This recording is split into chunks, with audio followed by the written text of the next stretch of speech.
Sometimes a man spends so long running from his past that he forgets what it feels like to belong somewhere.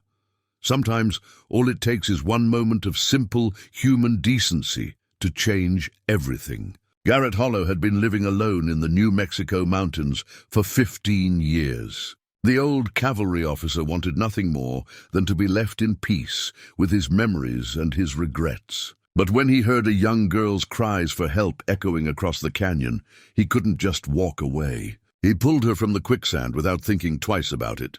What he didn't know was that she was the daughter of an Apache chief.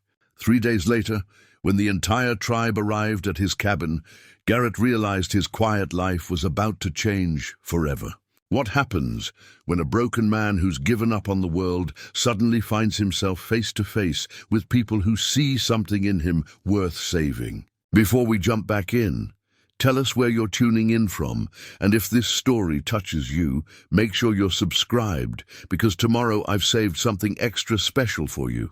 The silence of the high desert had become Garrett Hollow's closest companion. 15 years of it, broken only by the wind through the pine trees and the occasional cry of a red-tailed hawk circling overhead. He preferred it that way. Silence didn't judge, didn't ask questions about the things a man wished he could forget. His cabin sat nestled against a granite outcropping. Built with his own hands from timber he'd cut and stones he'd hauled from the creek bed below. It wasn't much to look at: 4 walls, a stone fireplace, and a roof that kept out the worst of the mountain weather. But it was his. The first thing that had truly belonged to him, since the army had stripped away everything else that mattered. Inside, on a shelf above his narrow bed, sat a small wooden cross. He'd carved it himself during those first terrible months after leaving the service, when the grief had been so raw he could barely breathe. The wood was smooth now from years of handling, polished by countless nights when sleep wouldn't come, and he'd hold it like a talisman against the darkness in his mind. It marked the grave of his wife, Catherine, buried 1,500 miles away in a cemetery he'd never see again. She died of typhoid fever while he was chasing Apache raiders through Arizona territory, following orders from a commanding officer who cared more about his own reputation than the lives of the men under his command. By the time word reached him, Catherine and their 2 children, little Samuel, only 4, and baby Margaret, barely walking, had been in the ground for 3 weeks. The fever had taken them all within days of each other. The neighbors had done what they could, but there was only so much kindness could accomplish against disease. Garrett had raced home on the fastest horse he could commandeer, riding day and night through hostile territory. But he'd arrived to find only 3 fresh mounds of earth and a house that smelled of death and carbolic acid. That might have been bearable somehow.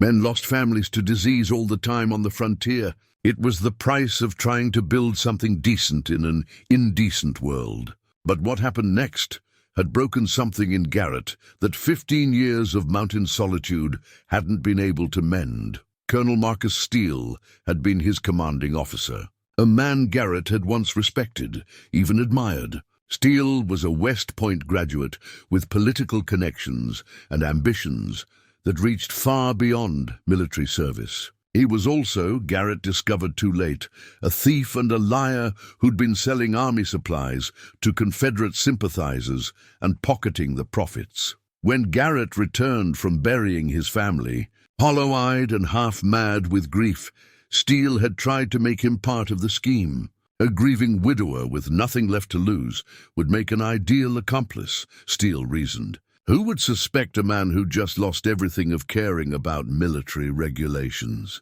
But Garrett had cared. Even broken as he was, some part of him still believed in honor, in doing right by the uniform he wore. He'd refused Steele's offer and threatened to report the corruption to the territorial governor. That's when Steele had shown his true nature. Within a week, Garrett found himself facing a court-martial on trumped-up charges of desertion and conduct unbecoming an officer. Steele had manufactured evidence, suborned witnesses, and used his political connections to ensure the outcome. Garrett's 20-year career in the cavalry ended with a dishonorable discharge and the loss of his pension, everything he might have used to rebuild his shattered life. He'd left Fort Apache on foot, carrying only what he could pack in a single saddlebag. Behind him lay 20 years of service to his country, a wife and children he'd failed to protect, and any faith he'd once had in justice or decency. Ahead lay only the vast emptiness of the New Mexico mountains, and whatever peace he could carve out for himself in the wilderness. The first few years had been the hardest. He'd lived like an animal, barely surviving on what he could hunt and gather, sleeping in caves when winter storms made his half-built cabin uninhabitable. More than once, he'd considered just walking out into a blizzard and letting the cold take him. It would have been easier than living with the weight of his failures, but something had kept him going. Maybe stubbornness, maybe spite, maybe just the simple animal instinct to survive. Gradually, he'd learned to live with the silence and the solitude. He'd finished his cabin, learned which plants were edible and which could heal minor ailments, established routines that gave shape to his days. He rose with the sun and checked his snares for rabbits or prairie dogs. He tended a small garden where he grew beans, squash, and corn, crops the Apache had taught him about in the days when he'd been fighting them instead of hiding from the world. He gathered wild herbs and roots, both for food and for the simple medicines that kept him healthy when injury or illness struck. In the afternoons, he often walked the game trails that crisscrossed the mountains, not hunting so much as simply moving through the landscape. The high desert had its own harsh beauty, red rock formations that caught the light like cathedral windows, hidden valleys where streams ran cool and clear, vistas that stretched to the horizon without a single sign of human habitation. He'd grown to love the rhythm of the seasons up here. Spring brought wildflowers and the return of migrating birds. Summer meant long days of hunting and gathering, building up supplies for the harsh months ahead. Fall painted the aspens gold and filled the air with the scent of wood smoke from his fireplace. Winter wrapped the mountains in silence so complete it seemed to muffle even thought itself. The nearest settlement was Torreon, a dusty collection of adobe buildings 30 miles down the mountain. He visited perhaps twice a year, trading pelts and carved wooden items for supplies he couldn't make or find himself. Salt, ammunition, metal tools, the occasional book. The people there knew him as a hermit, a strange old man who lived up in the high country and wanted nothing to do with civilization. They weren't entirely wrong. Garrett had seen enough of civilization to last several lifetimes. He'd seen what men could do to each other in the name of duty, honor, and progress. He'd watched the West change from a place where a man could make his own way to something that looked more and more like the corrupt East he'd hoped to leave behind. But something had changed in him over these 15 years of solitude. The sharp edges of his anger had worn smooth like stones in a riverbed. The crushing weight of grief had settled into something he could carry without it breaking his back. He'd found, if not peace, then at least a kind of equilibrium. His daily routines had become a form of meditation. The simple tasks of survival, chopping wood, hauling water, mending gear, required enough attention to keep the darker thoughts at bay.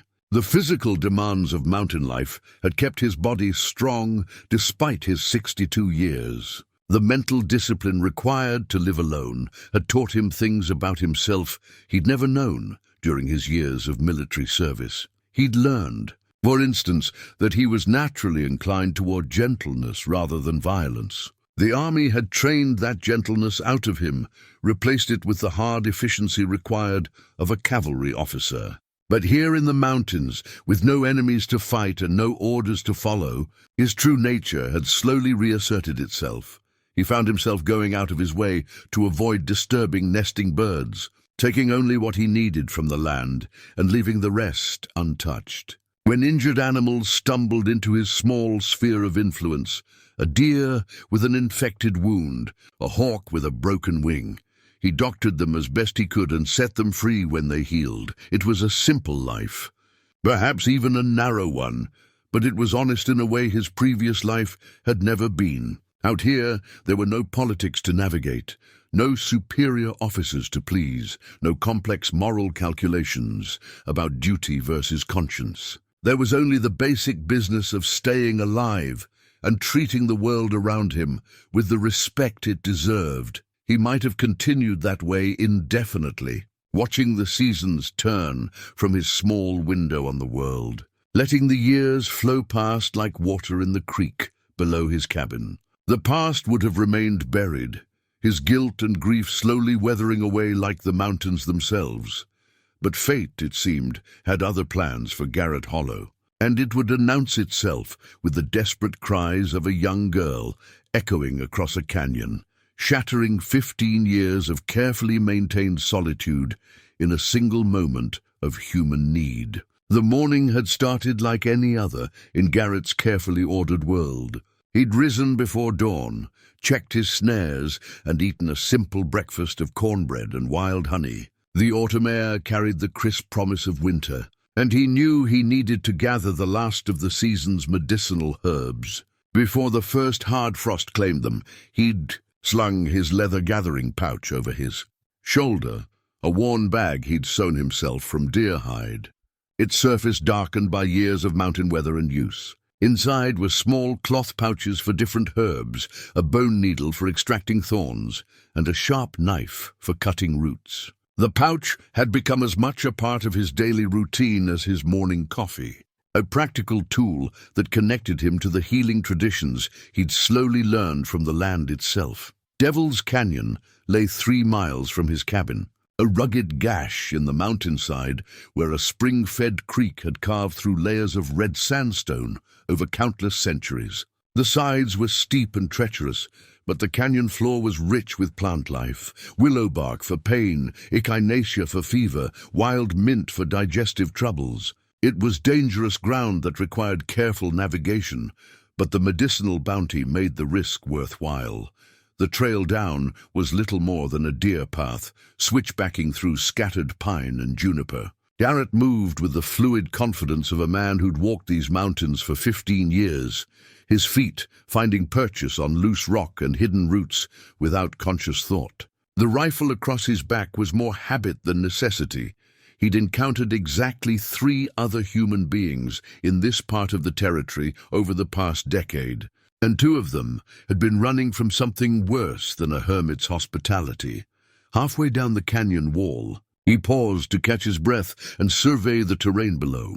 The creek ran swift and clear between banks lined with cottonwoods just beginning to turn gold. Beavers had built a series of small dams upstream, creating pools that reflected the morning sky like scattered mirrors. It was the kind of untouched beauty that still had the power to stop him in his tracks, even after all these years. That's when he heard it, a sound that didn't belong in his ordered wilderness world. A voice, high and desperate, calling out in what sounded like Apache.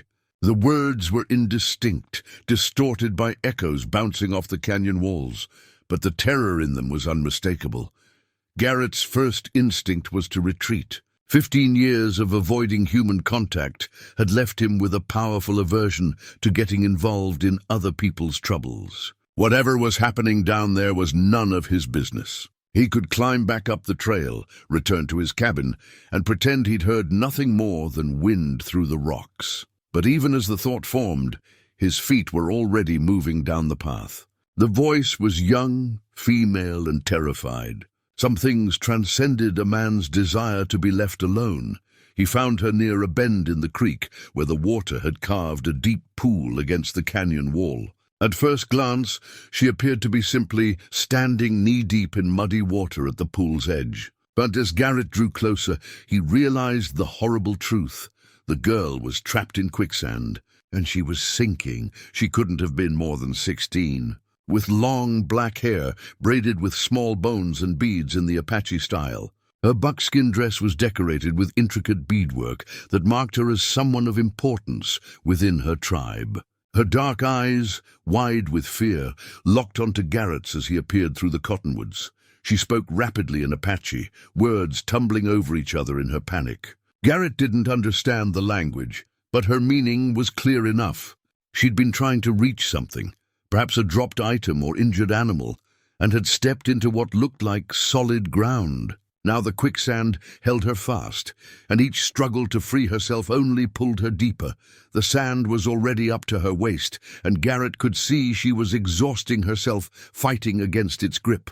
At her current rate of descent, she had perhaps 10 minutes before the sand reached her chest and made breathing impossible. Without hesitation, Garrett unslung his rifle and began stripping off his belt. The leather was old but strong, and combined with the rawhide cord he carried for emergency repairs, it might just be long enough to reach her.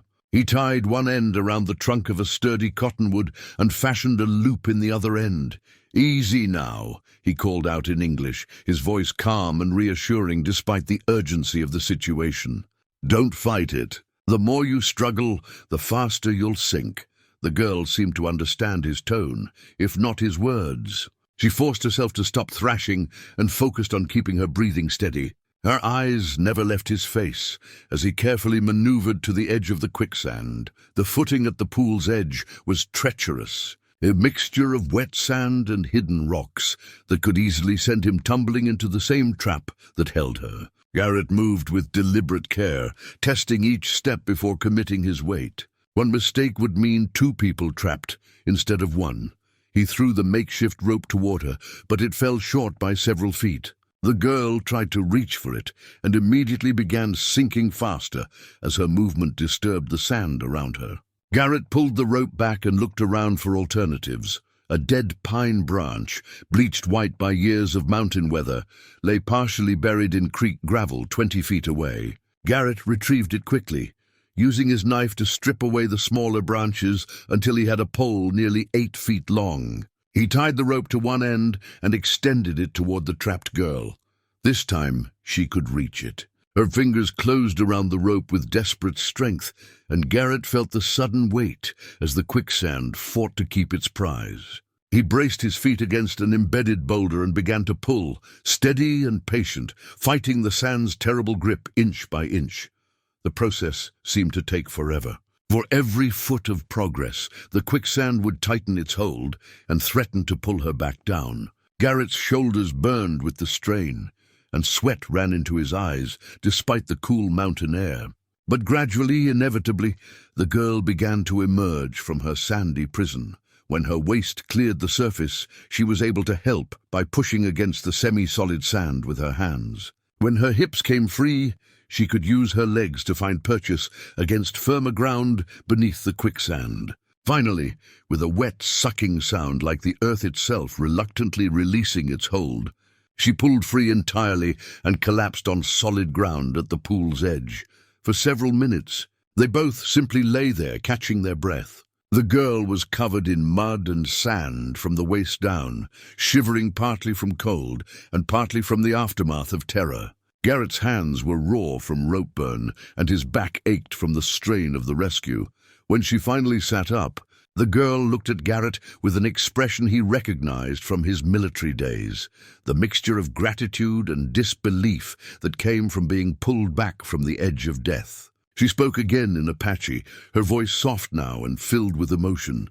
"You're welcome," Garrett replied, though he knew she probably didn't understand. He helped her to her feet and examined her for injuries. Apart from some scrapes and the coating of mud, she seemed unharmed.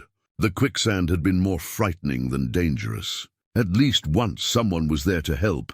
She gestured toward herself and spoke what sounded like her name, Ayana. Then she pointed toward Garrett with a questioning expression. "Garrett," he said simply. "Garrett Hollow." She repeated it carefully, her pronunciation turning his name into something almost musical. Then she began gesturing toward the canyon rim, clearly indicating that she needed to return to her people. Garrett nodded and pointed toward a game trail that would take her safely out of the canyon. But as she prepared to leave, the girl, Ayana, turned back and spoke at length in Apache. Her tone was formal, almost ceremonial, and she accompanied her words with gestures that seemed significant in ways Garrett couldn't understand. When she finished, she placed her right hand over her heart and bowed slightly. Then she was gone, moving up the canyon trail with the fluid grace of someone born to the mountains. Garrett watched until she disappeared over the rim, then turned back to gather his scattered equipment. His herb-collecting expedition had been completely forgotten in the drama of the rescue. As he climbed back toward his cabin, Garrett told himself that this brief encounter was over and done with. He'd helped another human being in distress, something any decent person would do, and now life could return to its normal rhythms. The girl would return to her tribe with a story to tell, and he would continue his quiet existence in the high country. But something had changed in those moments by the creek. For the first time in 15 years, Garrett had connected with another person in the most basic human way possible. He'd used his strength and experience to preserve a life, and the grateful look in Ayana's dark eyes had awakened something in him he'd thought permanently buried. Walking back through the gathering dusk, Garrett found himself humming an old cavalry song he hadn't thought of in years. The sound surprised him. He couldn't remember the last time he'd made music of any kind. But tonight, somehow, the silence seemed less complete than it had that morning. The 3 days that followed the rescue passed in a strange suspension of normalcy. Garrett went through his usual routines, checking snares, tending his small garden, repairing winter gear, but his mind kept drifting back to those moments by Devil's Canyon. The feel of the rope cutting into his hands, the desperate trust in Ayana's eyes, the weight of another human life depending entirely on his actions. He'd pulled his old journal from beneath his mattress that first evening, a leather-bound book he'd started during his cavalry days and continued sporadically through his years of exile. The pages were filled with sketches of mountain wildlife, notes about weather patterns, and fragmentary thoughts about the war that had shaped and ultimately destroyed his military career. For years, writing had been his way of processing experiences too complex for simple memory. By lamplight, he'd tried to capture what the rescue had meant to him, but the words felt inadequate. How could he explain the sudden rush of purpose he'd felt when faced with another person's need? How could he describe the way Ayana's gratitude had reached past 15 years of carefully constructed barriers and touched something he'd thought permanently dead? The journal entry had remained unfinished, but the act of attempting it had revealed something unsettling. The isolation that had once felt like sanctuary now seemed tinged with loneliness. The silence that had been his companion now felt heavy with unspoken words. Helping Ayana had reminded him of who he'd been before grief and betrayal had driven him into the mountains. A man who acted when action was needed, who stood between the innocent and harm. On the second day, he'd found himself cleaning his rifle with unusual care, checking the action and counting his ammunition. It was a soldier's habit, the kind of automatic preparation that had kept him alive through years of frontier warfare. But why was he doing it now? What threat did he anticipate in his peaceful mountain refuge? The question troubled him because he couldn't answer it rationally. Some deeper instinct was stirring, some old awareness that had served him well in Apache country decades ago. His body was preparing for something his conscious mind hadn't yet recognized. On the third morning, that instinct proved prophetic. Garrett woke before dawn to a sound that didn't belong in his ordered world, the distant rhythm of drums echoing across the canyon walls. Not the random percussion of woodpeckers or the hollow thumping of a beaver's tail, but the deliberate, measured beat of human instruments. He dressed quickly and stepped onto his cabin's small porch, straining to identify the source and meaning of the sound. The drums seemed to come from the south, from the direction of Devil's Canyon, but the echoing acoustics of the mountains made precise location impossible. As he listened, other sounds joined the drums, voices raised in what might have been song or chant, the distant whinny of horses, the subtle sounds of many people moving through the wilderness. Garrett's military training kicked in automatically. He retreated to his cabin and began preparing for potential conflict, loading his rifle and checking his sidearm. His movements were economical and practiced, muscle memory from campaigns when such preparations had meant the difference between life and death. But even as he went through the motions, Part of him wondered if he was overreacting to what might be nothing more than a hunting party passing through the area. The drumming stopped abruptly, leaving a silence that seemed more profound than any he'd experienced in his 15 years of solitude. Garrett waited, listening for any sound that might indicate what was happening beyond his small sphere of control. Minutes passed with no further noise, and he began to think the drums had been moving away, fading into the vast emptiness of the high country. Then he saw them.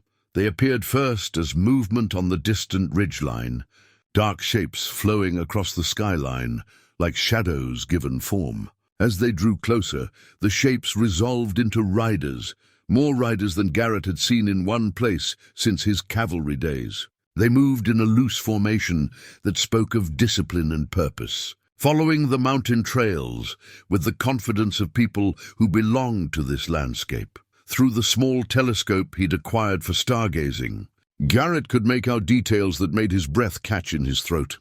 These were Apache warriors, painted for ceremony and armed for war. Feathered lances caught the morning light like banners, and the horses they rode were the finest mountain ponies he'd ever seen. Hardy, sure-footed animals bred for this exact terrain. At the head of the procession rode a figure that commanded attention even at distance. He was clearly a chief or war leader, his bearing proud and dignified, his horse a magnificent paint stallion that pranced with barely contained energy. Eagle feathers adorned his hair, and his ceremonial shirt was decorated with the kind of intricate beadwork that took months to complete, but it was the rider beside the chief that made Garrett's hands tremble as he adjusted the telescope's focus. Ayana sat straight and proud on a spotted pony, her long hair now elaborately braided and decorated with silver ornaments that caught the sunlight. She was pointing directly toward his cabin, speaking animatedly to the chief in words Garrett couldn't hear, but whose meaning was unmistakable. She was guiding them to him. The realization hit Garrett like a physical blow. The girl he'd rescued wasn't just any Apache maiden. She was clearly someone of tremendous importance within her tribe. And now she'd brought what appeared to be an entire war party to his doorstep.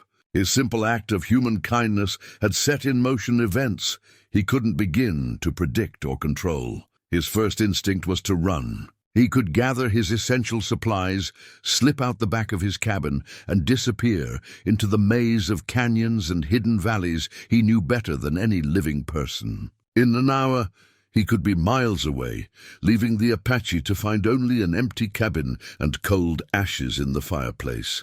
But even as he considered escape, Garrett found himself reluctant to abandon the home he'd built with his own hands. More than that, he was curious about what Ayana intended by bringing her people to him.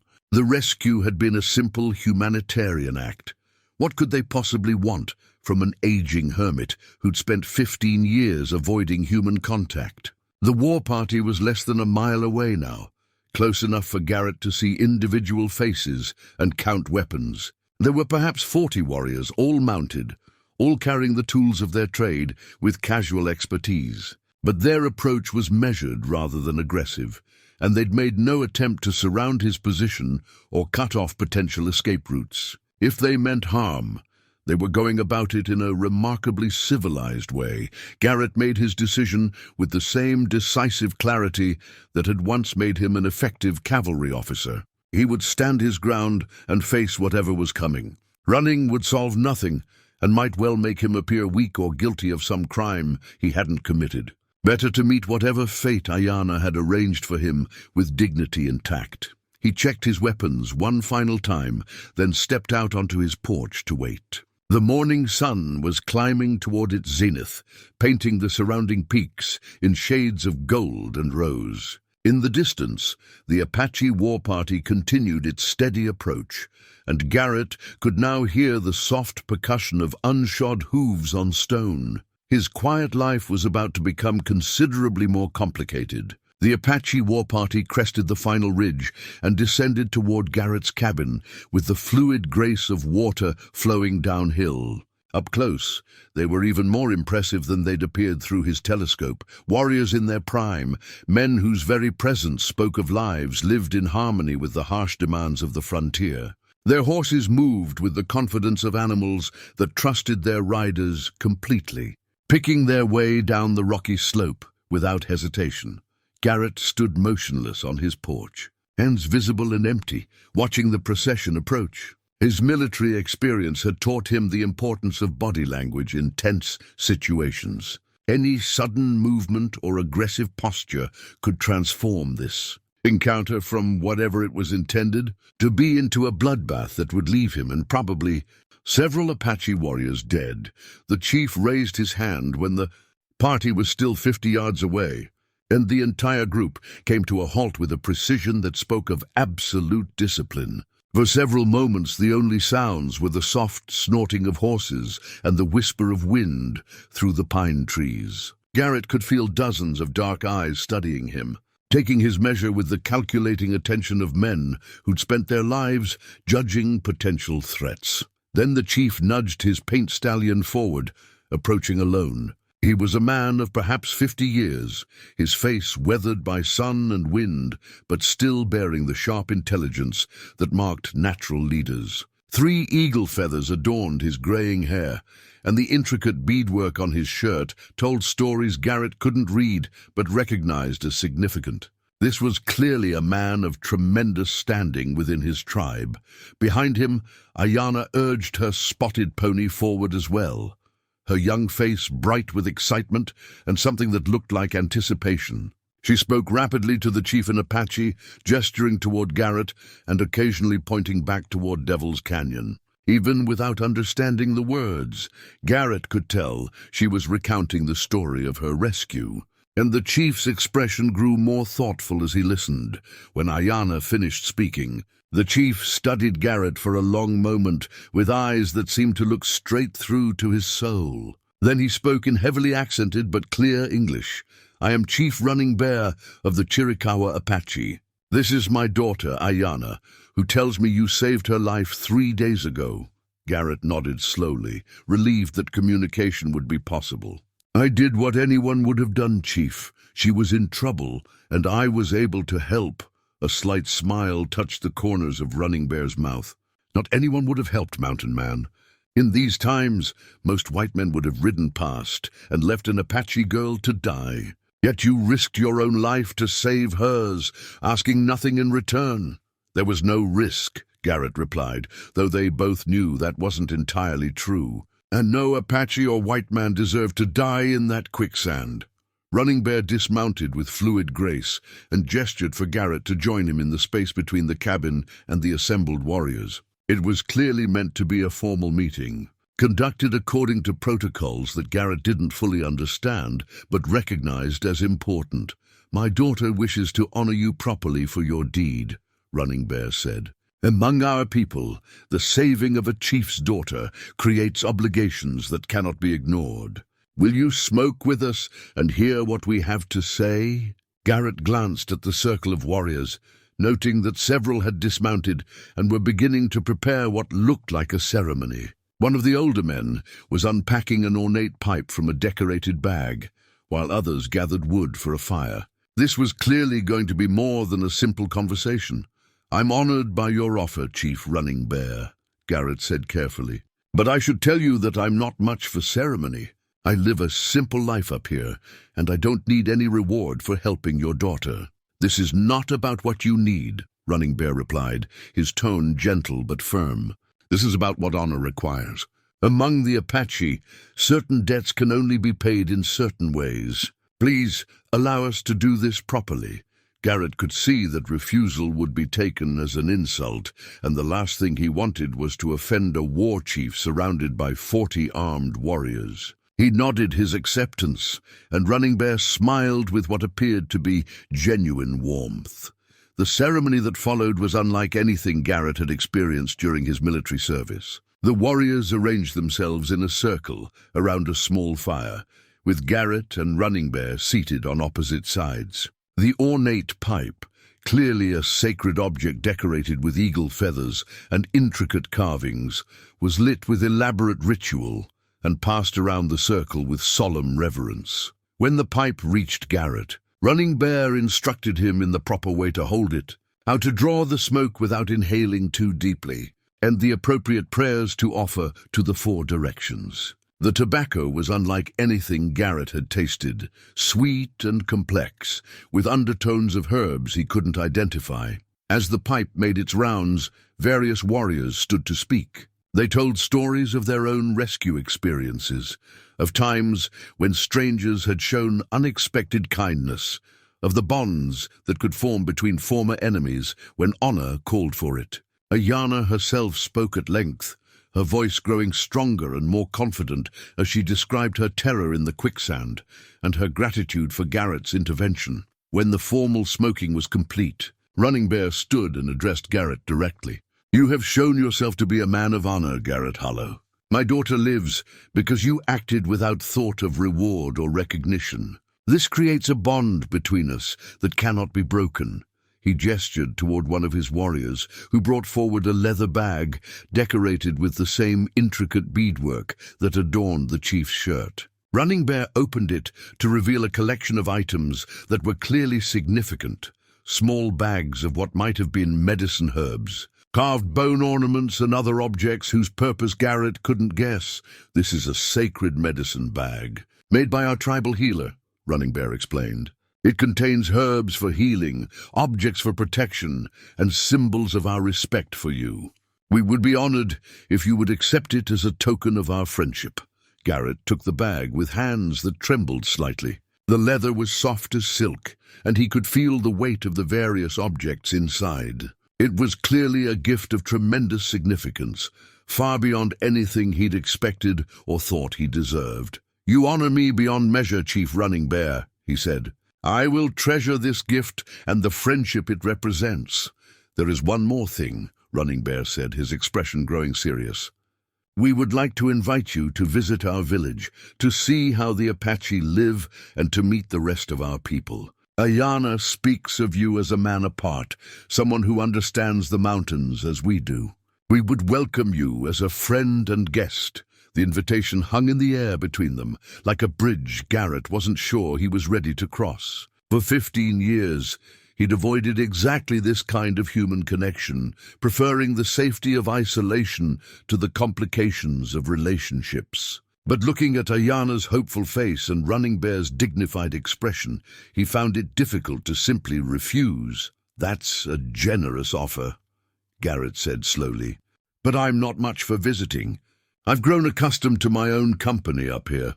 "The invitation remains open," Running Bear replied, with the patience of a man accustomed to complex negotiations. "When you are ready, if you are ever ready, you will be welcome among the Chiricahua Apache." The Apache departed as they had arrived, with dignity and purpose, leaving behind only the lingering scent of ceremonial tobacco and hoofprints that would fade with the next rain. Garrett stood on his porch long after the last warrior had disappeared over the ridge, the beaded medicine bag heavy in his hands and heavier still in his thoughts. The silence that settled over his mountain retreat felt different now, charged with possibilities he'd spent 15 years avoiding. The bag contained more than herbs and carved tokens.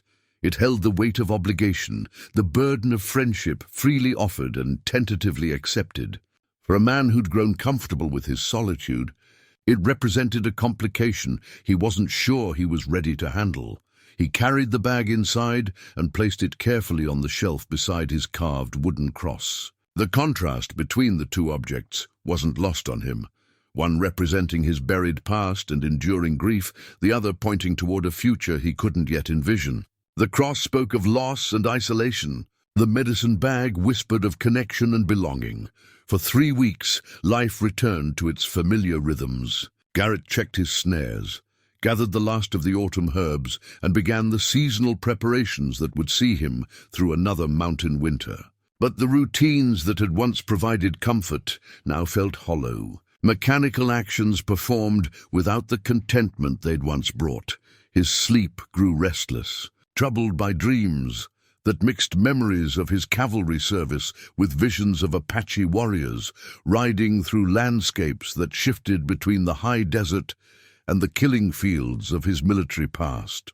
He found himself waking before dawn, sweating despite the cool mountain air, his heart racing with anxieties he couldn't name. The medicine bag seemed to call to him during these sleepless hours. He'd take it down from the shelf and examine its contents by lamplight, small pouches of herbs whose purposes he could only guess, carved bone ornaments that seemed to tell stories in a language he didn't understand, and a single black stone polished smooth by countless hands. The craftsmanship was exquisite, each item created with care and reverence that spoke of deep spiritual significance. It was during one of these restless nights that Garrett first heard the distant sound of gunfire echoing across the canyon walls. The shots came in ragged volleys, too scattered and undisciplined to be military action, but sustained enough to suggest serious conflict. He counted at least 3 different weapons, their reports bouncing off the rock formations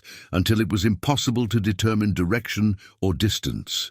By morning, the shooting had stopped, but Garrett's unease had grown into genuine concern. Gunfire in his remote corner of the territory was rare enough to demand investigation, especially when it came in the kind of sustained bursts that suggested more than hunting or target practice. He saddled his horse, a sturdy mountain Mustang he'd gentled years ago and named Jasper, and rode toward the source of the disturbance. The trail led him through a series of narrow canyons he rarely visited, following tracks and sign that told an increasingly troubling story. Multiple riders had passed this way, their horses shod in the manner of working animals rather than Indian ponies. The tracks were accompanied by the scattered remnants of a camp hastily abandoned, empty tin cans, horse droppings, and the cold ashes of fires that had burned long enough to suggest a semi-permanent presence. But it was what he found in a small box canyon 3 miles from his cabin that truly alarmed him. The remains of a temporary corral built from deadfall and rope, with enough space to hold perhaps 20 horses. The ground was churned by hooves and scattered with evidence of recent occupation, more cans, scraps of cloth, and the kinds of personal items men dropped when they were living rough.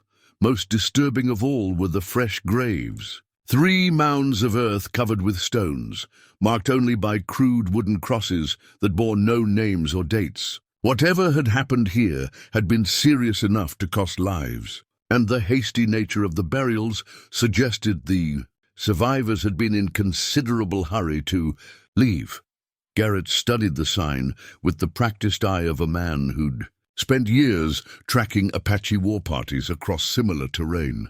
The evidence painted a picture of organized lawlessness, a gang of at least a dozen men who'd been using this remote canyon as a base of operations for weeks or even months. The fact that they'd abandoned it so suddenly suggested they'd either completed their business in the area or been driven off by superior force. The implications were troubling. If rustlers or road agents were operating in his territory, it was only a matter of time before their activities brought unwanted attention from territorial authorities or vigilante groups. His careful isolation could be shattered by events he'd had no part in creating. More immediately concerning was the possibility that these men might be targeting Apache livestock. The tribes in this region kept large herds of horses and cattle, wealth that would be almost irresistible to men who lived by theft and violence. If the gang was planning raids on Apache settlements, Garrett found himself in an impossible position. He could simply ignore what he'd discovered and hope the problem would resolve itself without involving him. After 15 years of avoiding entanglements with the outside world, that would be the rational choice. But the memory of Ayana's grateful eyes and Running Bear's dignified invitation made such indifference increasingly difficult to maintain. Riding back toward his cabin through the lengthening shadows of late afternoon, Garrett wrestled with a decision he'd hoped never to face. The abandoned camp represented more than simple criminal activity. It was a threat to people who'd shown him kindness and offered him friendship, people who'd trusted him enough to share their sacred ceremonies and present him with gifts of tremendous personal significance. The beaded medicine bag seemed to grow heavier in his saddlebags as he climbed the familiar trail toward home. Inside it were herbs intended for healing, tokens meant for protection, and symbols of a bond he'd neither sought nor expected. But perhaps, most importantly, it contained an obligation he couldn't ignore indefinitely. As the sun set behind the western peaks, painting the sky in shades of orange and gold, Garrett made his decision. Tomorrow he would ride toward Apache country, carrying warnings of potential danger and hoping his information would arrive in time to make a difference. For the first time in 15 years, the hermit of the high country was choosing involvement over isolation, accepting the complications that came with caring about other people's welfare. The change frightened him almost as much as it exhilarated him. His quiet life was about to become considerably more dangerous. The journey to the Apache village took Garrett through country he hadn't seen in over a decade. The mountain trails wound through landscapes that shifted from pine-covered slopes to red rock canyons, each turn revealing vistas that reminded him why he'd chosen this territory for his exile. But today, the beauty felt bittersweet, shadowed by the knowledge that danger was moving through these peaceful valleys like a poison in clear water. He followed the directions Running Bear had given him, using landmarks the chief had described with the precision of a man who knew every stone and tree in his domain. A distinctive rock formation that resembled a sleeping bear, a creek that split around a small island thick with cottonwoods, a narrow pass between two peaks where ancient pictographs marked the passage of countless generations. As he rode deeper into Apache territory, Garrett began to notice signs of the tribe's presence, trails worn smooth by generations of use, cached supplies hidden in natural shelters, and the subtle markers that guided friendly travelers while warning off potential enemies. The land itself seemed to hum with human history, every canyon and ridge holding stories that stretched back to times beyond memory. The village, when he finally found it, took his breath away. Nestled in a broad valley, protected by natural walls of red sandstone, it was home to perhaps 200 people living in carefully constructed shelters that blended seamlessly with the landscape. Wickiups made from bent saplings and brush dotted the valley floor, while more permanent structures built into the canyon walls provided protection during harsh weather. Smoke rose from cooking fires. Children played in the creek that meandered through the settlement's heart, and horses grazed in natural pastures that spoke of careful land management. It was a community in perfect harmony with its environment, taking only what was needed and giving back more than it consumed. Garrett's arrival caused a stir of excitement and curiosity. Word of his approach had preceded him. Apache scouts were far too skilled to allow strangers to enter their territory unobserved, and a small crowd gathered as he rode into the village center. Ayana appeared almost immediately, her face bright with welcome and what looked like vindicated satisfaction. "You came," she said in her careful English, words she'd clearly been practicing since their last meeting.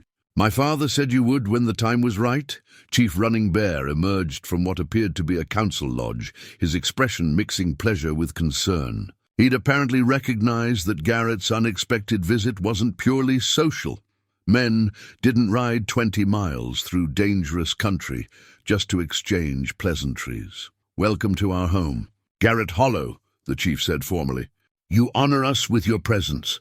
But I see in your face that you bring news we may not wish to hear." Garrett dismounted and accepted the traditional greeting gestures before responding. "I'm afraid that's true, Chief. I've discovered something in the mountains that threatens your people's safety. May we speak privately?" Running Bear led him to a quiet area, away from the curious crowd, and Garrett described his discovery of the abandoned rustler camp. He detailed the evidence he'd found: the temporary corrals, the fresh graves, the signs of organized criminal activity. The chief listened without interruption, his expression growing more grave with each revelation. "How many men?" Running Bear asked when Garrett finished. "At least a dozen, possibly more. Well-armed and organized enough to maintain a semi-permanent base. The fact that they abandoned it so suddenly suggests they're planning something that required them to move closer to their target, which you believe is us, your horse herds, would be the most valuable target in this region," Garrett said bluntly. "And Apache horses are prized across the territory. A successful raid could net them enough money to disappear for years." Running Bear was quiet for a long moment, staring out across the peaceful valley where his people went about their daily lives in blissful ignorance of the threat gathering against them. When he spoke again, his voice carried the weight of difficult decisions. "We have faced such threats before. Our warriors are skilled, and our knowledge of this country gives us advantages over any enemy. But if these men have the weapons and organization you describe, they could cause considerable damage before we drive them off." "There's something else," Garrett said reluctantly. "The way they buried their dead, the speed of their departure, it suggests they're not ordinary rustlers. These men have military experience, maybe even deserters from frontier units. They'll know Apache tactics because they've fought against them." The implication hung heavy between them. A gang of experienced fighters who understood both conventional warfare and guerrilla tactics would be far more dangerous than common criminals motivated only by greed. "Will you help us?" Running Bear asked simply. The question Garrett had been dreading had finally arrived. He could offer his information and wish them well, returning to his mountain solitude with a clear conscience. No one could ask more of a man who'd already warned them of approaching danger, but looking at the peaceful village, at children playing by the creek and elders sharing stories in the afternoon sun, Garrett found he couldn't simply walk away. These people had offered him friendship when he'd expected nothing more than polite tolerance. They'd honored him with sacred ceremonies and trusted him with knowledge of their most cherished traditions. "What kind of help are you asking for?" "Your knowledge of military tactics, your experience fighting in this country, your eyes which see things differently than ours do." Running Bear paused, studying Garrett's face carefully. "And perhaps most importantly, your willingness to stand with us when the fighting begins." It was a moment of perfect clarity, the kind Garrett hadn't experienced since his cavalry days. All the careful defenses he'd built around his heart, all the reasons he'd given himself for avoiding human connections, fell away like morning mist before the sun. These people needed his help, and he had the skills to provide it. "I'll help," he said simply. Running Bear smiled, the first completely unguarded expression Garrett had seen from the dignified chief. "Then you are truly our brother, and we will face this threat together." That evening, Garrett found himself sitting around a council fire as Apache war leaders discussed strategy and prepared for battle. The beaded medicine bag rested against his chest, and for the first time since receiving it, he understood its true significance. It wasn't just a token of gratitude, it was a symbol of belonging, a sign that he'd found his place among people who valued honor above safety and loyalty above comfort. An old Apache woman approached the fire as the formal council concluded, carrying a small pot of paint and a handful of eagle feathers. She spoke at length to Running Bear, who nodded solemnly before turning to Garrett. "Our spiritual leader wishes to prepare you for what's coming," the chief explained.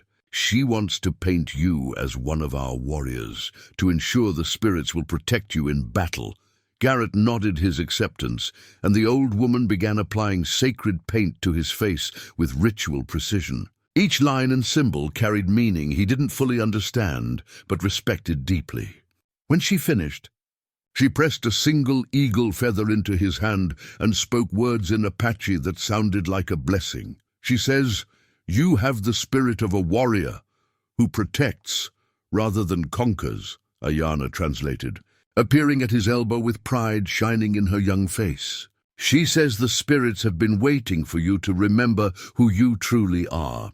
As the council fire burned low and the village settled into sleep, Garrett found himself watching the stars from his place among the Apache warriors. Tomorrow would bring preparation for battle, the kind of conflict he'd spent 15 years avoiding. But tonight, surrounded by people who'd accepted him as family, he felt more at peace than he had since the day he'd buried his wife and children. The hermit was gone, replaced by something he'd never expected to be again, a man with people worth fighting for. Dawn was breaking over the Apache village when the wounded scout rode in, his horse lathered with sweat and his shoulder dark with dried blood. The young warrior, barely more than a boy, swayed in his saddle as he called out urgent warnings in rapid Apache. Within moments, the peaceful morning erupted into controlled chaos as people emerged from their shelters and warriors reached for weapons. Garrett was among the first to reach the scout, his military training making him automatically assess the young man's injuries, while Running Bear questioned him about what he'd seen. The wound was serious but not fatal. A rifle bullet had torn through the muscle of his shoulder without hitting bone or major blood vessels. But the scout's eyes held something worse than physical pain. They showed the haunted look of a man who'd witnessed something that challenged everything he thought he knew about the world. "He says the gang is larger than we thought," Running Bear translated grimly. "At least 30 men, all well-armed and moving in military formation. But there's more, something that troubles him deeply." The scout spoke again, his voice growing stronger despite his obvious pain. He gestured toward the eastern approaches to the valley, where the main trails from the outside world converged near a distinctive rock formation. His words came in urgent bursts, interrupted by grimaces when movement jarred his wounded shoulder. "What is it?" Garrett asked, though the growing dread in his stomach suggested he already knew the answer would change everything. Running Bear listened to the scout's full report before answering, his face grave with implications that went far beyond simple criminal activity. When he finally spoke, his words confirmed Garrett's worst fears. The scout says the gang's leader wears a blue cavalry coat with officer's insignia. He rides like a military man and commands his followers with the authority of someone accustomed to absolute obedience. But most disturbing of all, Running Bear paused, studying Garrett's face carefully, he carries a banner with strange markings, and he's been asking questions about a man named Garrett Hollow. The world seemed to tilt sideways around Garrett as the scout's words sank in. For 15 years, he'd believed himself safe in his mountain refuge, hidden from the past that had destroyed his career and driven him into exile. But the past, it seemed, had finally found him. "Did he describe this officer?" Garrett asked, though his voice sounded strange and distant in his own ears. The scout nodded and spoke again, his description painting a picture that brought back memories Garrett had tried desperately to bury. A tall man with graying hair and pale eyes, carrying himself with the arrogant confidence of inherited privilege. Scars on his left hand from an old saber wound, and a gold watch chain that caught the light when he moved. "Colonel Marcus Steele," Garrett whispered, the name tasting like poison on his tongue. Running Bear's expression sharpened with recognition. "You know this man." "I know him." Garrett sank onto a nearby boulder, suddenly feeling every one of his 62 years. "He was my commanding officer during my last years in the cavalry. The man who destroyed my career and drove me from the service in disgrace." "Tell me," Running Bear said simply, settling beside Garrett with the patient attention of a leader who understood that knowledge. Could mean the difference between victory and disaster. So, Garrett told him everything, the corruption he'd discovered, his refusal to participate in Steele's schemes, the manufactured court-martial that had ended his military career. He described the theft of army supplies, the bribery of territorial officials, and the web of criminal activity that Steele had built around his legitimate military command. "I thought he'd been caught eventually," Garrett finished. "I assumed the army would discover his crimes and bring him to justice. I never imagined he'd survive to continue his criminal career as a civilian. But he did survive," Running Bear observed. "And now he's here in our territory, asking questions about you. This suggests his presence is not coincidental." The truth of that statement hit Garrett like a physical blow. His rescue of Ayana, his involvement with the Apache tribe, his emergence from 15 years of careful hiding, it had all been noticed by someone who'd reported back to Steele. The colonel hadn't stumbled across Garrett's location by accident. He'd been hunting him systematically, waiting for an opportunity to finish what the court-martial had started. "He's not here for your horses," Garrett said, the realization crystallizing with horrible clarity. The rustling, the camps, the probing of your defenses, it's all been preparation for something much more personal. He's here because of me, and he's planning to use your people as weapons in a vendetta that's 15 years old. The scout spoke again, adding details that made the situation even more ominous. Steele's men weren't behaving like ordinary criminals. They'd been drilling in formation, practicing coordinated attacks, and establishing supply caches with the methodical precision of a military campaign. This wasn't random violence motivated by greed. It was organized warfare with specific objectives. "He means to destroy the village," Running Bear said, his voice steady despite the magnitude of the threat. "Not to steal from us, but to hurt you by killing people you've come to care about, and to eliminate witnesses to whatever he's really planning in this territory," Garrett added. "Men like Steele don't stop with personal revenge. He's got some larger scheme in mind, and an Apache village that's seen too much of his operation represents a liability he can't afford to leave alive." Ayanna had joined them during the conversation, listening with the intense focus of someone whose entire world was suddenly balanced on a knife's edge. When Garrett finished explaining the situation, she looked at him with eyes that held no trace of accusation, only determination. "Will you run away again?" she asked in her careful English. The question hung in the morning air like a challenge.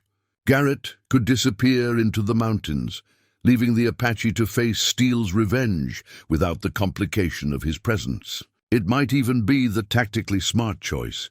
Removing himself as Steele's primary motivation could potentially save Apache lives. But looking at Ayanna's young face, at Running Bear's dignified acceptance of whatever decision he might make, Garrett knew he couldn't abandon these people to pay the price for his past.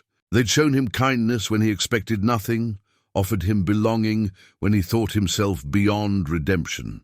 The bonds formed around council fires and sacred ceremonies weren't the kind that could be broken by simple expediency.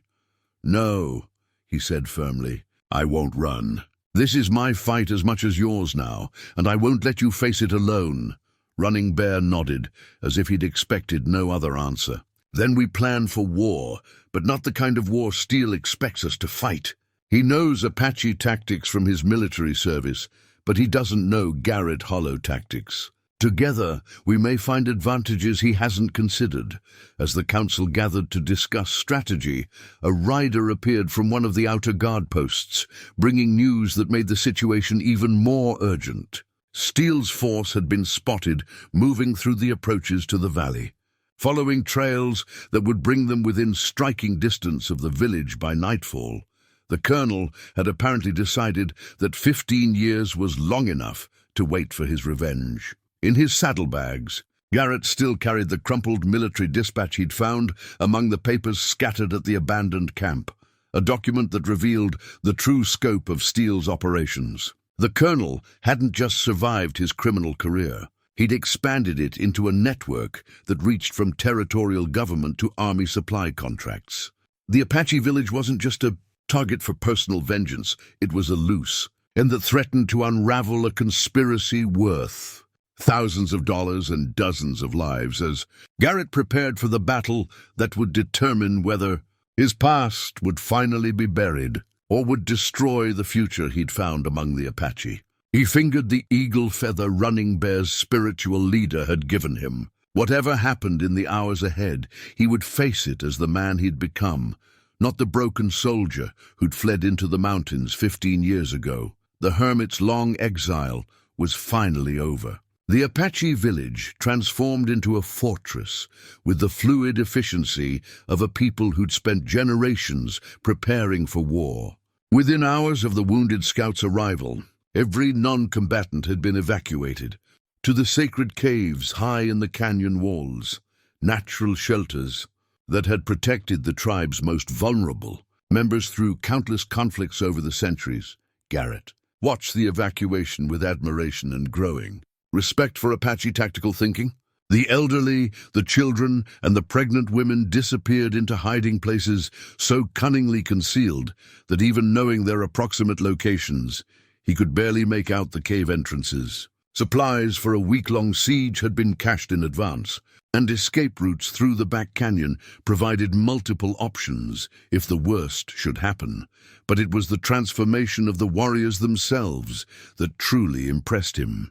Men who'd been going about peaceful daily routines only hours earlier had become a disciplined fighting force that moved with the coordinated precision of veteran soldiers. War paint appeared on faces with designs that spoke of individual medicine and tribal heritage. Weapons were checked, blessed, and arranged with ritual care that acknowledged their sacred purpose. Running Bear had called a final war council as the sun reached its zenith, gathering his most experienced fighters around a detailed map drawn in the dirt with sticks and stones. The valley's topography was laid out in miniature, showing every trail, every defensive position, and every potential avenue of attack or retreat. Steel will expect us to fight as Apache traditionally fight, Running Bear explained, pointing to various locations on the improvised map.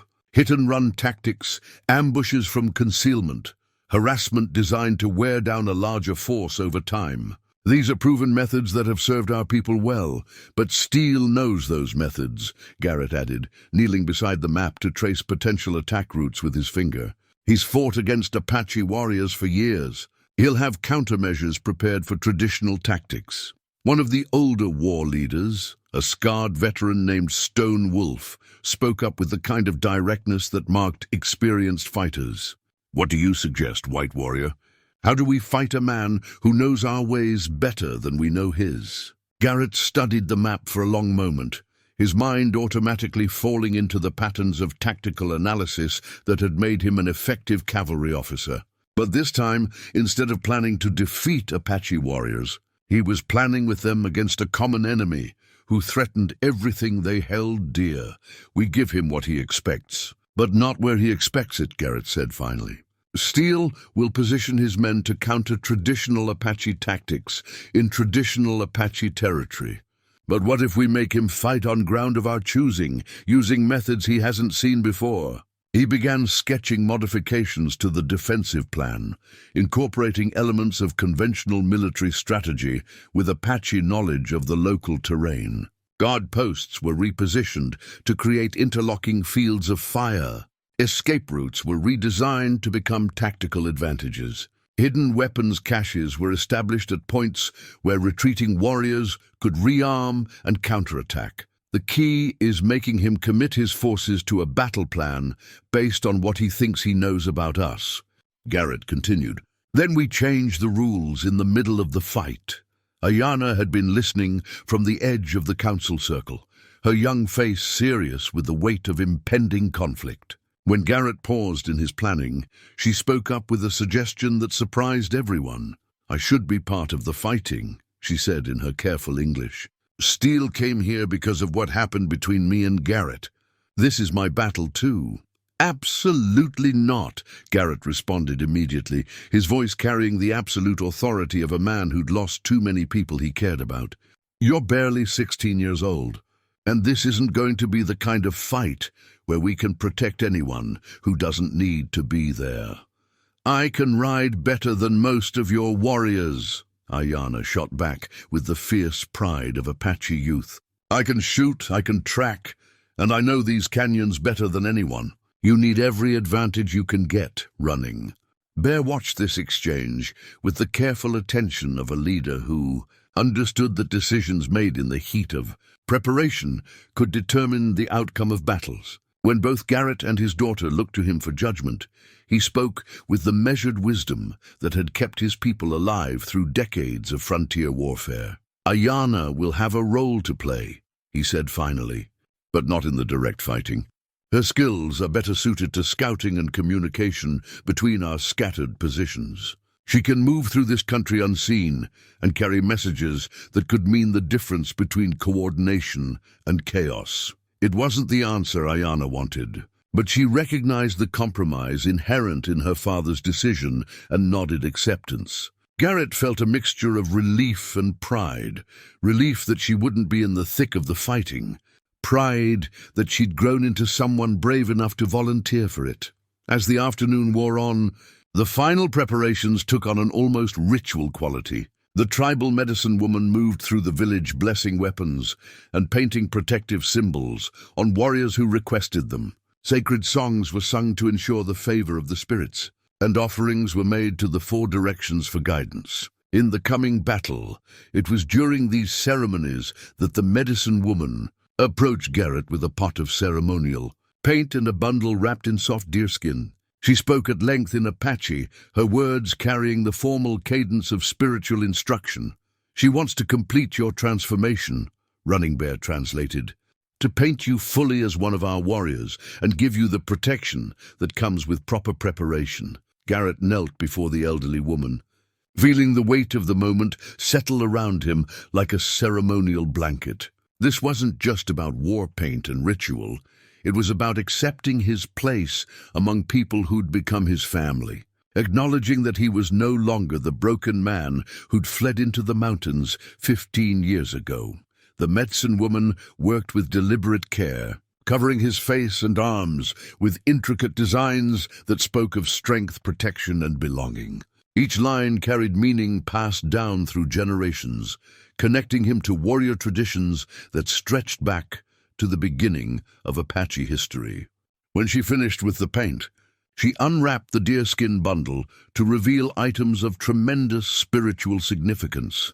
Inside were eagle feathers arranged in a pattern that designated rank and honor among Apache fighters, a necklace of bear claws that spoke of courage in the face of overwhelming odds, and a small leather pouch containing herbs and stones blessed for protection in battle. These weren't tourist trinkets or casual gifts.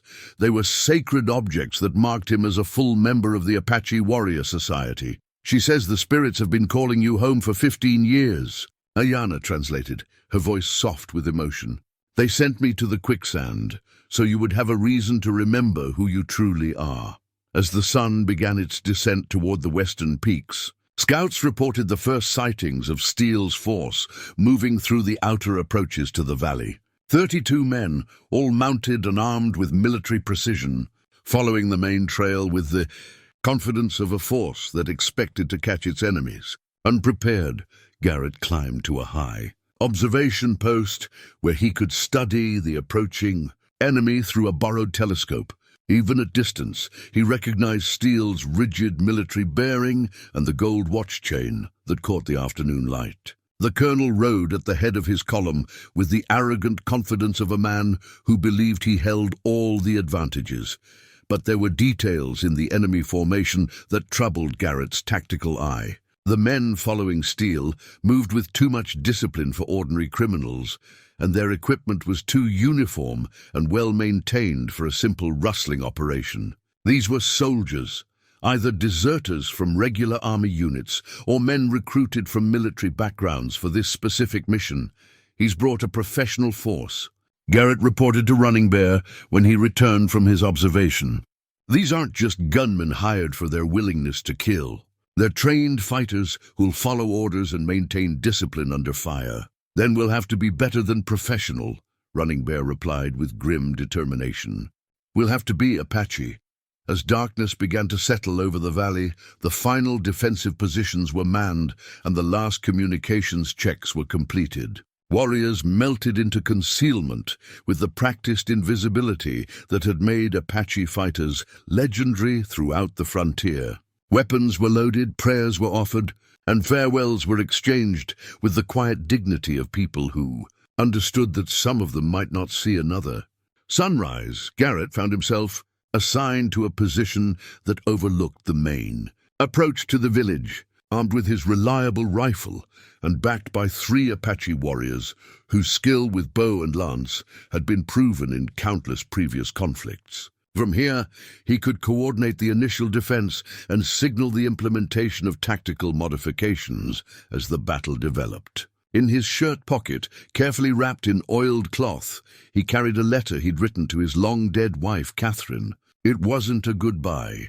It was an explanation of the man he'd become and the family he'd found among people she'd never known. If he didn't survive the coming fight, whoever found his body would also find words that might help them understand why he'd chosen to stand and fight rather than run. The ceremonial war paint felt strange on his skin, but the eagle feathers in his hair caught the evening breeze with a whisper that sounded almost like encouragement. Tomorrow would bring the final confrontation with a past that had haunted him for 15 years. But tonight, surrounded by warriors who'd accepted him as brother and protector, Garrett Hollow felt more at peace than he had since the day he'd buried his family and fled into the wilderness. The hermit was gone forever, replaced by something he'd never expected to become again, a man with people worth dying for. Dawn broke over the valley with deceptive serenity, painting the red canyon walls in shades of gold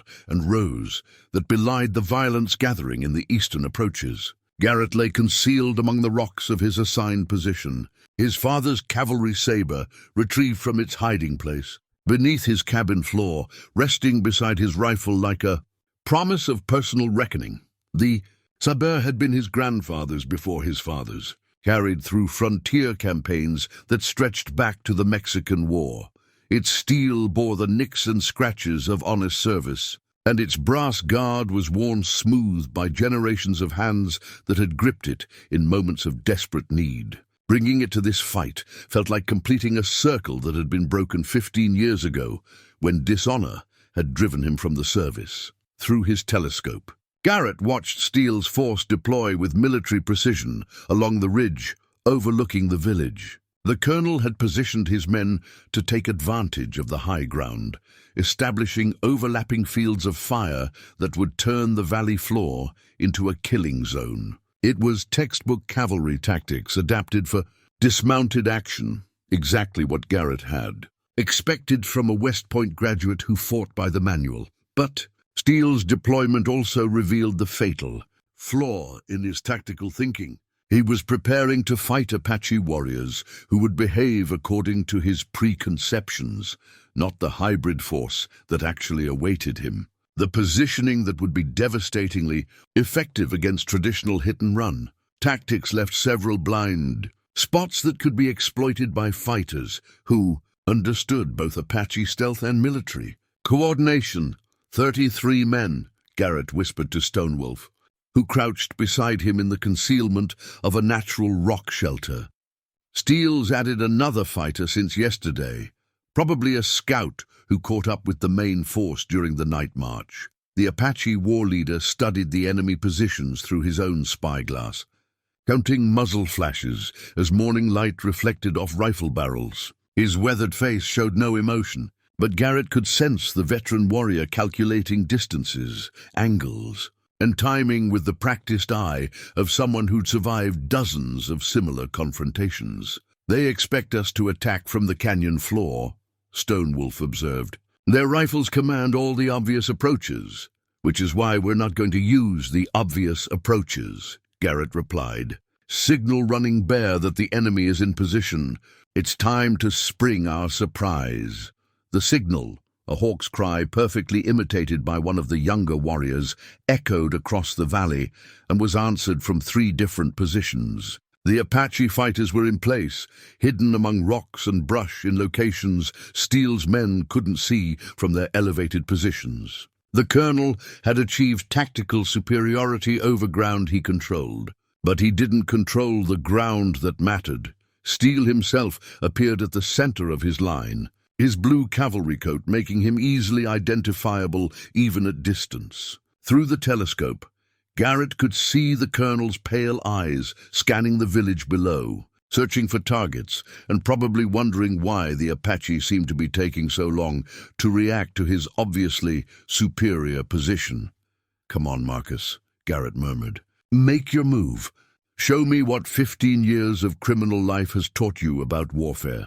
As if responding to his challenge, Steele raised his arm in the signal for advance. His men rose from concealment and began moving down the slope in disciplined formation, their rifles ready and their spacing perfect for mutual support. It was a classic infantry assault adapted for frontier conditions, steady, professional, and utterly predictable. That's when the Apache sprang their trap. The first shots came from positions Steele hadn't even known existed. concealed warriors firing from carefully prepared ambush points that turned the colonel's flanks into exposed killing zones. 3 of his men went down in the opening volley, their cries of surprise and pain echoing off the canyon walls. But Steele was too experienced to be rattled by an unexpected attack.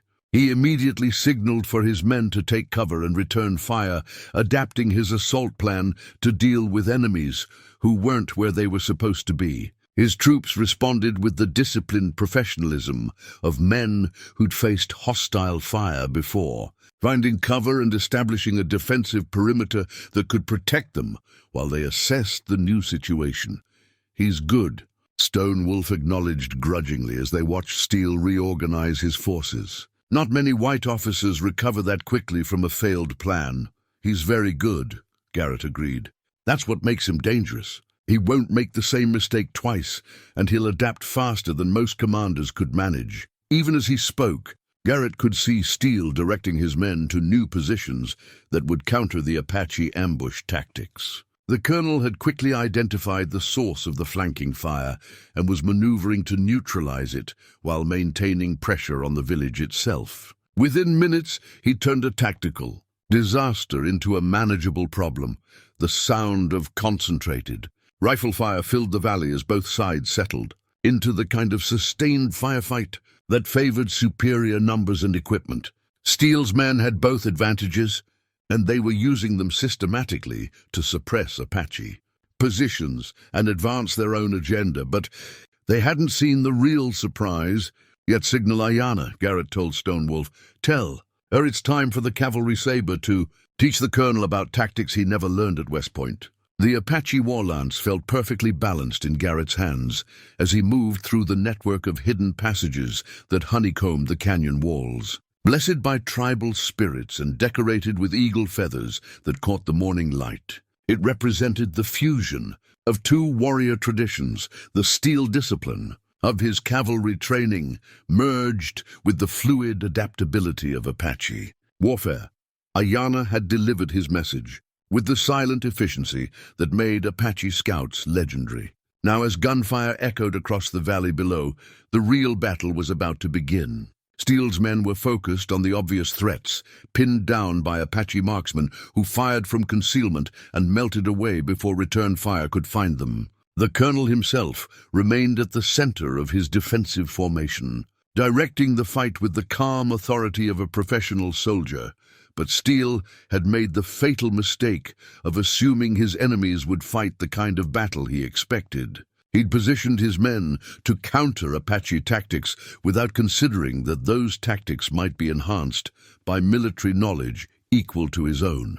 The result was a defensive posture that protected against conventional threats while leaving him vulnerable to attacks that came from directions he hadn't anticipated. Garrett emerged from the hidden passage directly behind Steele's command position, his approach masked by the noise of battle and the confusion of men trying to fight enemies they couldn't see clearly. The war lance gave him a reach advantage over rifles in close combat, and his knowledge of the terrain provided options that Steele's men couldn't counter. The first indication Steele had of Garrett's presence was the war cry that erupted from directly behind his position, not an Apache battle cry, but the cavalry charge yell that had once struck terror into Confederate hearts during the late war. The colonel spun around to find himself facing a figure from his nightmares, painted for war and armed with weapons that spoke of complete cultural transformation.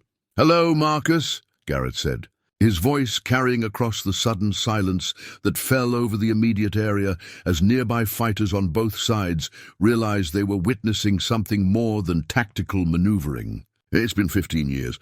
You haven't changed much, still. The same arrogant bastard who thinks uniform buttons make him a better man than the people he commands." Steele's pale eyes widened with recognition and something that might have been fear.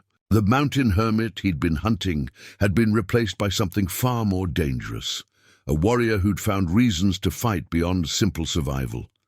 "Garrett Hollow," Steele breathed, his hand moving automatically to the pistol at his belt. "I wondered when you'd finally crawl out of whatever hole you've been hiding in." "I wasn't hiding," Garrett replied, circling slowly to put himself between Steele and his scattered men. I was learning. Learning who I really am when I'm not taking orders from corrupt officers who care more about profit than honor. The personal nature of the confrontation had drawn attention from fighters throughout the immediate area. Apache warriors and Steele's men alike found themselves watching a drama that went far beyond the tactical objectives that had brought them to this canyon. This was about justice delayed, but not denied, about choices made 15 years ago that were finally coming due. Steele drew his pistol with practiced speed, but the war lance was already in motion. Garrett's thrust forced the colonel to dive sideways, spoiling his aim and sending his shot wide. The blessed weapon seemed to move with its own intelligence, guided by spirits that had waited decades to see justice served.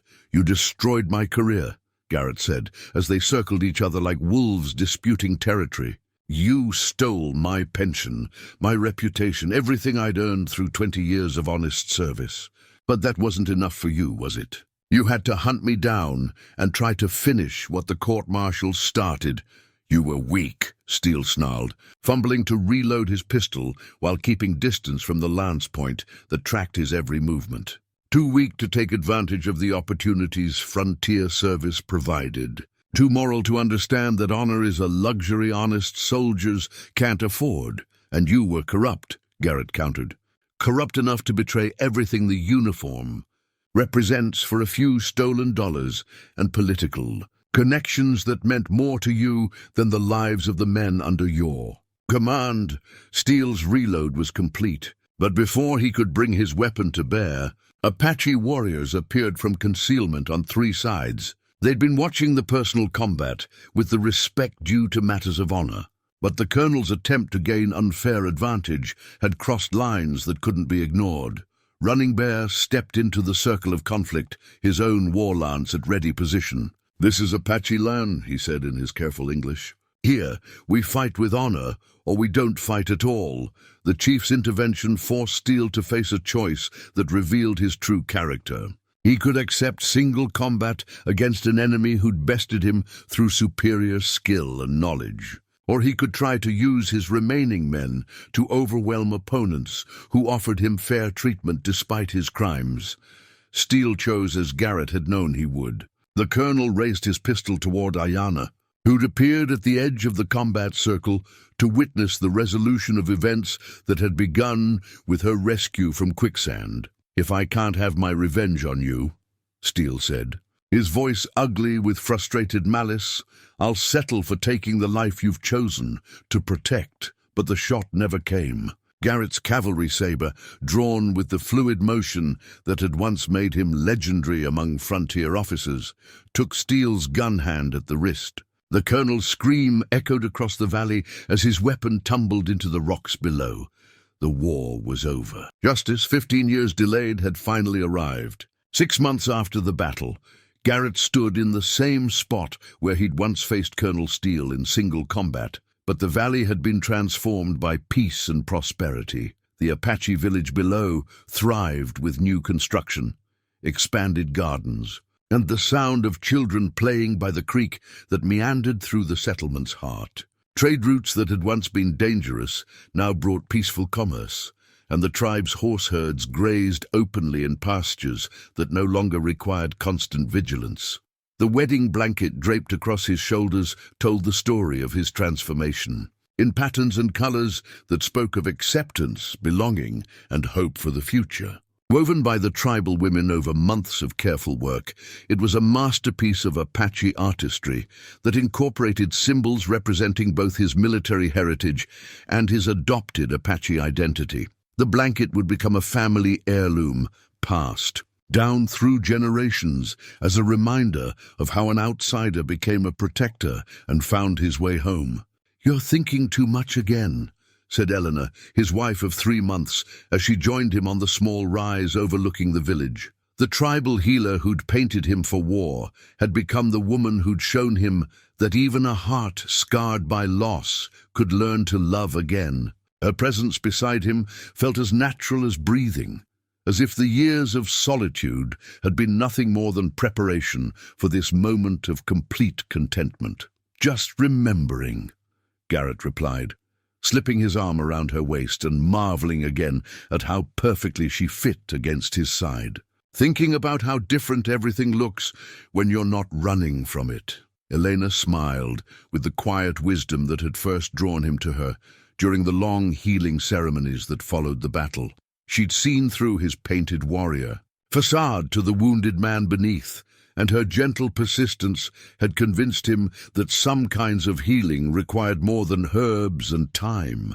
Below them, Ayana was leading a group of young Apache warriors through training exercises that combined traditional skills with the military tactics Garrett had taught them.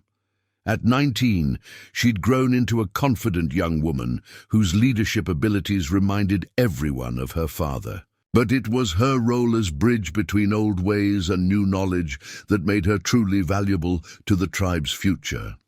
"She's going to be a remarkable leader someday," Eleanor observed, following his gaze to where Ayana was demonstrating proper rifle maintenance to warriors who'd grown up with bows and lances. "She already is," Garrett replied with the pride of an adoptive father. "Running Bear chose well when he started preparing her to eventually take his place as chief. The tribe will need leaders who understand both Apache wisdom and the changing world around them." The changes had come faster than anyone expected after word of Steele's defeat spread through the territory. The colonel's criminal network had collapsed without its leader, and territorial authorities had been forced to acknowledge that the Apache village posed no threat to legitimate settlers. Trade agreements had been negotiated, boundaries had been established, and a fragile but growing peace had taken root in country that had known too much violence. Garrett's role as military advisor and cultural interpreter had evolved into something more like a tribal elder, someone the people came to for guidance on matters ranging from defensive strategy to negotiating with territorial officials. It was a responsibility he'd never sought, but found himself uniquely qualified to handle.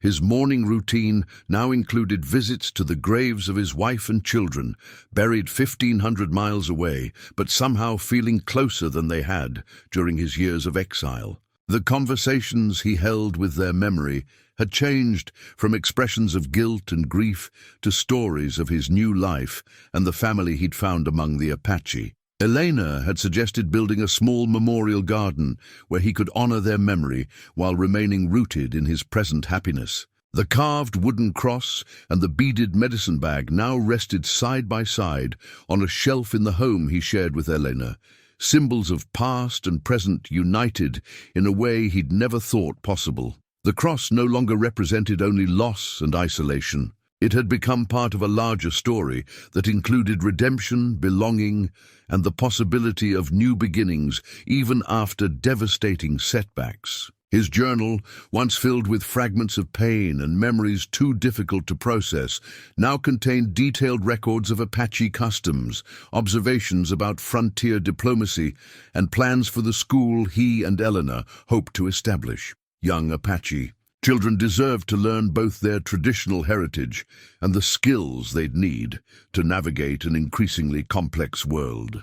"The council wants to know if you'll represent us at the territorial meeting next month," Elena said, bringing him back from his reverie. "They're discussing water rights and grazing boundaries, and Running Bear thinks your military reputation might carry weight with the officials." Garrett nodded, though the irony wasn't lost on him.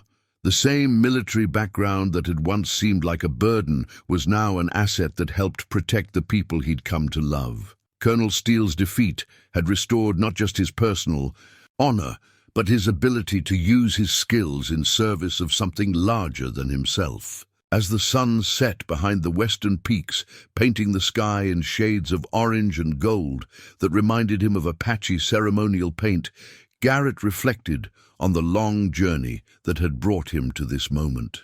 The broken cavalry officer who'd fled into the mountains 15 years ago would never have imagined that exile could become homecoming, that loss could lead to redemption, or that a simple act of human decency could transform two lives and bridge the gap between cultures. The wedding blanket around his shoulders stirred in the evening breeze, its patterns catching the last light like promises made manifest. Tomorrow would bring new challenges, new opportunities to build bridges between the Apache world and the broader territory that surrounded it. But tonight, surrounded by the sounds of a peaceful village and the warmth of a love he'd never expected to find again, Garrett Hollow was exactly where he belonged.